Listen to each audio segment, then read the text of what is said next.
Hey guys, welcome back with me again in this channel.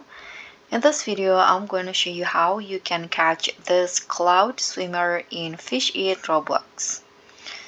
So the cloud swimmer is an epic catch that requires the right timing and also spot, and these creature only spawns inside the underwater city.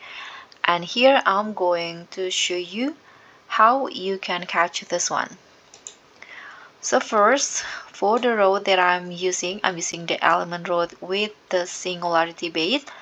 And as for the location, because this one is an epic tire fish, you can just catch it anywhere in your favorite positions in the underwater city.